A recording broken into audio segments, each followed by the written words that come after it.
Olá, amigos, sejam todos bem-vindos a mais uma palestra desenvolvida pelo portal Atualidade do Direito. Hoje conosco a professora Maíra Zapater. Ela é professora de Direito Penal e Direitos Humanos e mestranda em Direitos Humanos pela Universidade de São Paulo. Ela irá tratar do tema O Brasil e o Direito das Mulheres. Professora, seja muito bem-vinda e tenham todos uma boa palestra. Obrigada, professor Anderson, pela apresentação. Bom, pessoal, então, hoje a gente vai tratar da questão jurídica referente aos direitos das mulheres no Brasil. Essa apresentação que a gente vai comentar hoje diz respeito à evolução do aparato jurídico relativo aos direitos das mulheres do Brasil. E o porquê de ser dessa nossa fala de hoje, Brasil e os direitos das mulheres? Por que esse recorte específico? Porque a questão da consideração das mulheres como cidadãs em igualdade de direitos e deveres com os homens, tanto em relação à sua igualdade material quanto à sua igualdade formal, ainda é, por incrível que pareça, um tema recente no nosso ordenamento jurídico. Então hoje a gente vai discutir o porquê de se falar em direitos das mulheres, se ainda existem na prática essas diferenças entre homens e mulheres, quando a gente está falando da relação em relação ao acesso a direitos, e depois verificar como a gente pode observar essa busca pela igualdade das mulheres nas modificações da legislação dentro do Brasil. Vamos lá?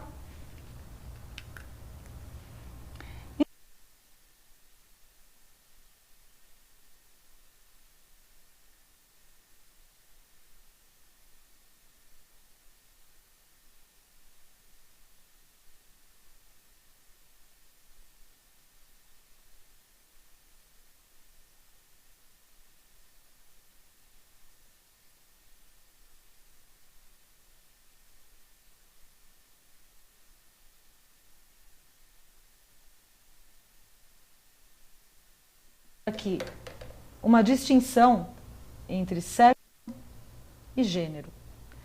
O que seria essa distinção entre sexo e gênero? A gente, quando vai preencher um folheto, um determinado documento, a gente vai se colocar como sexo masculino ou sexo feminino.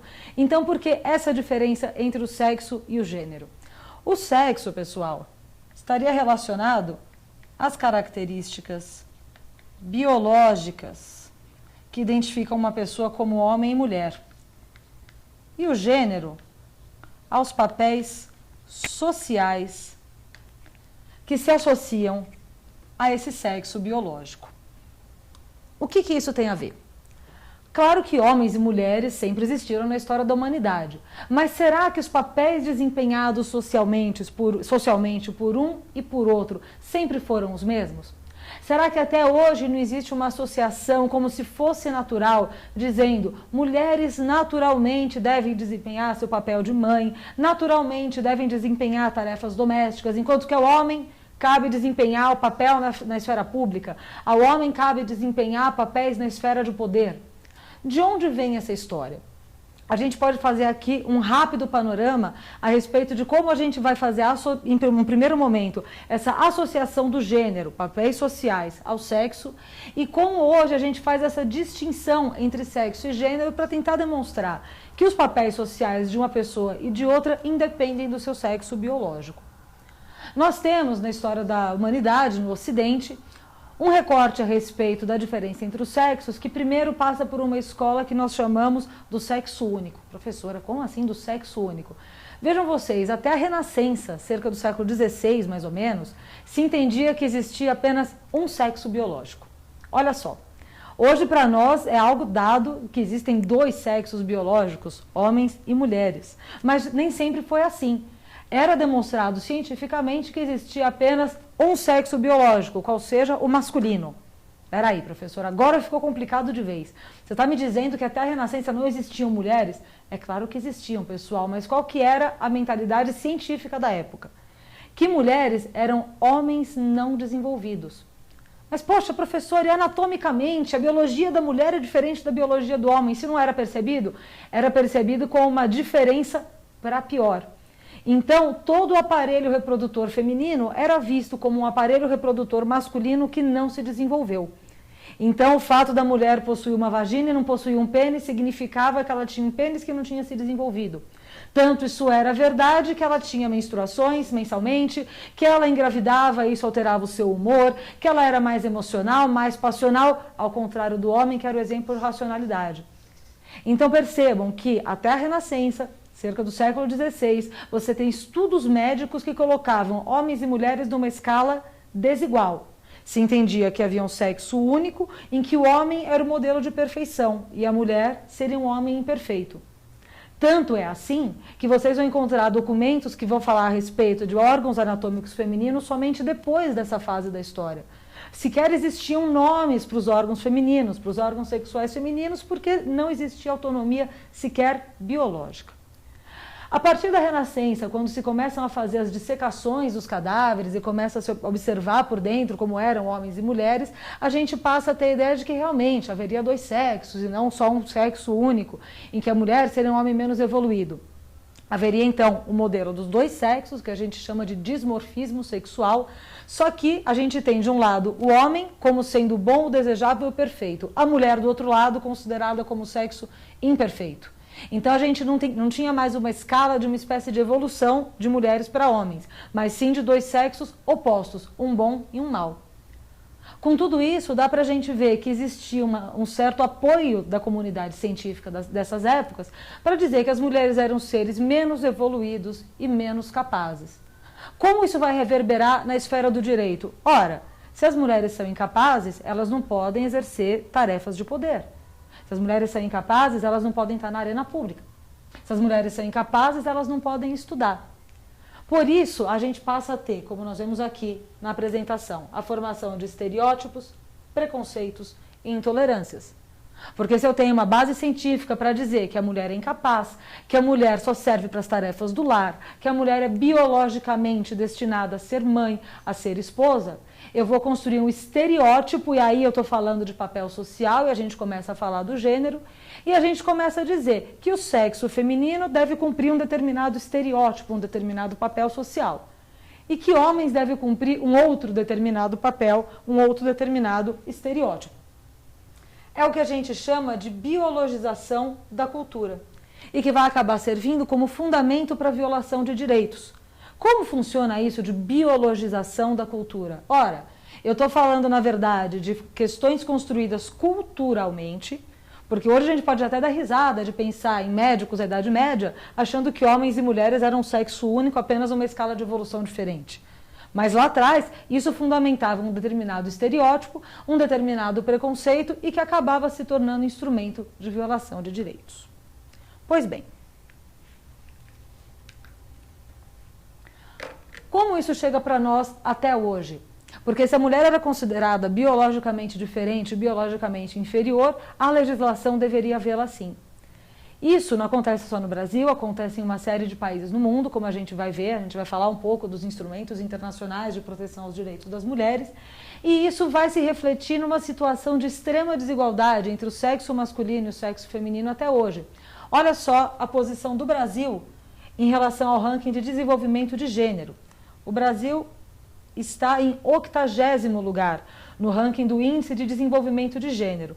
O que é esse Índice de Desenvolvimento de Gênero que foi desenvolvido pelo PNUD, órgão da ONU, Programa das Nações Unidas sobre o Desenvolvimento? Esse índice vai indicar o quanto existe de desigualdade de gênero em um determinado país. Ele varia entre 0 e 1, e quanto mais próximo de 1 do algarismo inteiro, significa que existe mais desigualdade. Quais são os critérios para aferir essa desigualdade de gênero? Acesso à escola, acesso à saúde, acesso a cargos em que se possibilite ganhar maior renda. O Brasil é um dos países mais desiguais do mundo. Se vocês observarem aqui, o nosso índice é de 0,631.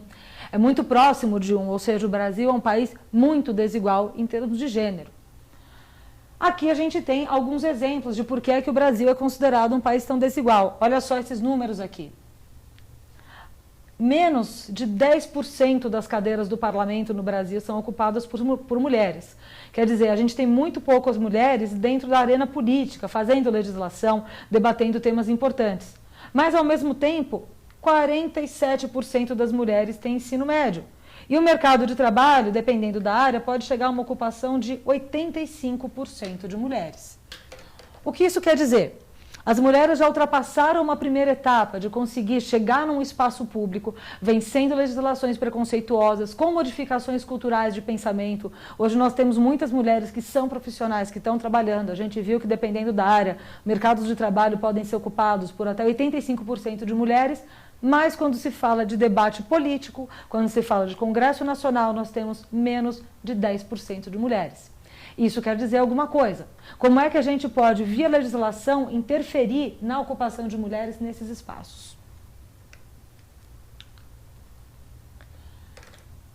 E por que é que as mulheres devem ocupar esse espaço também? Quando a gente fala em direitos das mulheres, esses direitos são indissociáveis dos direitos humanos. Por quê? Olha só o que nós temos aqui. A concepção contemporânea de direitos humanos engloba 3 pontos. A universalidade, a indivisibilidade e a interdependência. O que isso quer dizer? Quando se fala em direitos humanos, se fala em direitos em que basta a pessoa ser considerada humana, basta a condição de ser humano, para que a pessoa seja titular desses direitos básicos. Que direitos são esses? Direitos individuais, como direito à vida, à liberdade, à segurança, à igualdade. Direitos sociais, como direito à educação, direito à cultura, direitos econômicos, direito à saúde. E, finalmente, os chamados direitos de terceira geração, que seriam os direitos difusos. Direito a um meio ambiente livre de poluentes, direito à paz, direito de você consumir produtos que sejam adequados. Essas são as chamadas 3 gerações de direitos. Agora, esses direitos, para serem considerados como direitos plenos, eles devem contemplar esses 3 princípios aqui. A universalidade, a indivisibilidade e a interdependência. Como isso se relaciona com os direitos das mulheres? Quando eu digo que os direitos humanos são universais, eu estou dizendo que toda pessoa humana deve ser titular desses direitos. Deve ser titular dos direitos individuais, que são chamados direitos de primeira geração, direito à vida, direito à liberdade religiosa, direito à liberdade de ir e vir, direito à segurança, direito à igualdade formal. Deve ser titular dos direitos sociais, direito à cultura, educação, saúde, etc. Direito aos direitos difusos, que são os direitos ao meio ambiente saudável, direito à paz, direito ao consumo de produtos adequados. Basta ser pessoa humana. No nosso recorte hoje, para falar de direitos das mulheres, significa dizer porque para a gente dizer que os direitos humanos são totalmente implementados, os direitos das mulheres, em razão da sua universalidade, devem ser contemplados. Quando a gente fala de indivisibilidade, estou falando que os direitos humanos, para que se digam como sendo implementados, dizer que um país implementa de fato direitos humanos para todos, ele implementa todos os direitos. Houve discussões, quando a gente tem a fundação da ONU, em 1948, época da Guerra Fria, havia um debate entre os blocos socialista e o bloco capitalista sobre quais direitos seriam mais importantes. O bloco capitalista dizia que os direitos civis individuais deveriam ser implementados antes dos direitos sociais, que essas normas de direitos sociais levariam tempo até se conseguir obter. O bloco socialista, por sua vez, dizia que era dever do Estado implementar imediatamente os direitos sociais. Então, a discussão da indivisibilidade, ela surge nesse primeiro momento, lá na década de 50, 60, em que se discutia que direitos deveriam ser implementados primeiro. Após a Conferência de Viena, de 1993, se entendeu que os direitos humanos são indivisíveis. Eu só posso dizer que os direitos humanos são garantidos para todos se eu não dividi-los. Até porque esses direitos são, e aí a gente entra no terceiro aspecto, interdependentes. Pensa aqui comigo. Como eu posso dizer que o direito à vida está garantido, o Estado dizendo, olha, eu não mato esse cidadão aqui, mas eu não tenho direito à saúde para garantir que ele fique vivo. Eu asseguro o direito a voto, que faz parte aqui dos direitos individuais, mas eu não asseguro o direito à educação para a pessoa aprender a votar. Eu asseguro na lei direito à saúde, mas eu não asseguro direito ao meio ambiente saudável. Se eu coloco a divisão das mulheres, olha só como também interfere aqui na questão da divisibilidade e da interdependência. De que adianta eu ter acesso amplo à saúde, para a gente falar aqui em direitos sociais, mas não existir atenção especializada à saúde da mulher? Assistência ginecológica, assistência de parto, questões específicas referentes a direitos reprodutivos e direitos sexuais. Então, para a gente falar que os direitos humanos são plenamente contemplados dentro dessa concepção contemporânea, se eu garantir os direitos das mulheres. Ah, professora, mas só os direitos das mulheres? Evidente que não, pessoal. Esse enfoque que a gente está observando aqui da concepção contemporânea de direitos humanos, contemplando direitos individuais, sociais e direitos difusos, dentro de uma ideia de universalidade, indivisibilidade e interdependência, ela pode ser recortada em qualquer aspecto. Eu posso fazer exatamente o mesmo raciocínio falando em relação a pessoas privadas da sua liberdade. Se eu não assegurar o direito das pessoas privadas da sua liberdade, eu não posso dizer que o país está assegurando os direitos humanos dos seus cidadãos. Se eu não assegurar os direitos das crianças, também observando a universalidade, indivisibilidade, interdependência, também não vou estar assegurando os direitos humanos dos cidadãos. Aqui hoje, o tema que a gente escolheu aqui para falar diz respeito ao tema dos direitos das mulheres. Mas isso não quer dizer, de forma nenhuma, que outras pessoas pertencentes a outros grupos, vulneráveis ou não devam ser contemplados. O entendimento que se tem é que as mulheres fazem parte de um grupo vulnerável. É o que a gente chama de minoria política. Isso, aliás, é um termo que é importante a gente discutir aqui. Muitas vezes se fala dos negros como minoria, de judeus como minorias, dependendo do país, de mulheres como minorias, e muitas vezes nós escutamos vozes em contrário dizendo, poxa, mas determinada cidade tem mais mulheres do que homens, determinados lugares do Brasil tem mais negros do que brancos. Quando a gente fala em minorias, dentro dessa concepção contemporânea de direitos humanos, a gente não está falando da minoria quantitativa, mas sim da minoria qualitativa. O que isso quer dizer? Nós identificamos historicamente determinados grupos sociais que vão se tornar mais vulneráveis, o que significa dizer que essas pessoas vão ter menos espaço na arena pública para colocar suas demandas, colocar seus direitos. Esses grupos vulneráveis, e hoje a gente está falando aqui do caso das mulheres, por questões históricas, vão ser vitimados por estereótipos e papéis que são socialmente condicionados e que acabam colocando essas pessoas em uma condição de desvantagem, muitas vezes até legislativa. Em relação às mulheres, a gente vai conseguir observar bem claramente em relação à evolução do aparato jurídico brasileiro. Pois bem, prosseguindo. Para a gente poder falar, então, desse alcance dos direitos humanos, a gente precisa necessariamente falar do direito à igualdade. E o direito à igualdade vai se dividir em duas concepções. A primeira delas está aqui, a chamada igualdade formal. Essa é a chamada igualdade perante a lei. Ela vai surgir aqui no contexto do século XVIII, das chamadas revoluções burguesas. Ele é fortalecido nesse contexto aqui. Só para a gente lembrar um pouquinho da história, porque não dá para a gente estudar direito, qualquer que seja a área, mas em especial os direitos humanos, sem entender o desenrolar histórico dos fatos. As revoluções burguesas são aquelas revoluções ocorridas no século XVIII e que a gente tem como principais representantes históricos as revoluções inglesas, essas até um pouquinho anteriores, final do século XVII, depois a Revolução Americana, que deu origem à independência dos Estados Unidos, e posteriormente a Revolução Francesa. O que essas revoluções tiveram em comum? Foram revoluções que brigavam pela igualdade formal, a igualdade perante a lei. E muitas vezes a gente vê algumas pessoas falando que adianta a Constituição Federal garantir que todos são iguais perante a lei, se na prática as pessoas não são iguais. Gente, isso ainda é extremamente revolucionário.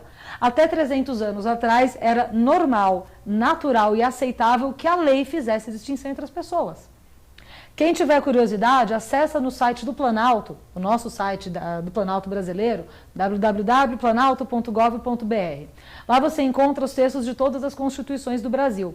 Se vocês acessarem a Constituição de 1824, a Constituição Imperial, que já não é tão antiga assim, já é do século XIX, 100 anos depois disso, vocês vão encontrar, salvo engano, no artigo 100 ou 101, mas nessa parte, vão encontrar que o imperador não é responsável por seus atos. Ou seja, a figura, a pessoa física do imperador não pode ser responsabilizada. Desigualdade na lei, na Constituição. Mais do que isso. Então aqui nós temos revoluções e os direitos humanos, quando a gente começa a estudar historicamente, sempre observa que eles são frutos de demandas revolucionárias. Você tem pessoas que vão lutar por aquele direito, por aquela mudança cultural. Aqui qual foi a mudança cultural? A mudança cultural determinava que os cidadãos deveriam ser iguais perante a lei. Mas qual que era o intuito dessas primeiras revoluções? Eliminar os privilégios garantidos àqueles pertencentes à nobreza. Então, nesse primeiro momento, nós temos que, embora na prática as pessoas permanecessem sendo diferentes, ao menos a lei já garantia essa igualdade de direitos.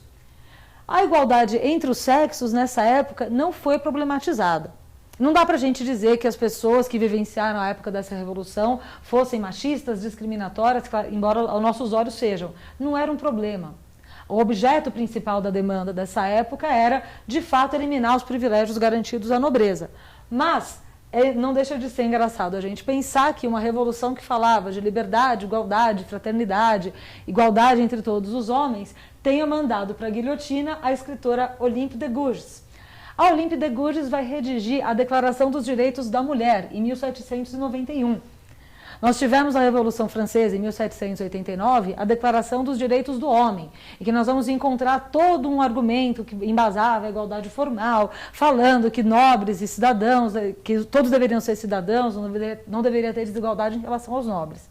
A Olympe de Gouges redige uma outra declaração dos direitos das mulheres, falando, olha, as mulheres também têm que ser iguais. Consequência, guilhotina nela. Mulher não é igual coisíssima nenhuma. Então, esse é o primeiro momento histórico em que se fala do direito à igualdade. No século XIX, a gente vai ter uma outra concepção da igualdade que começa a ser abordada, que é a igualdade material. É só a gente voltar ao slide aqui anterior. A igualdade material.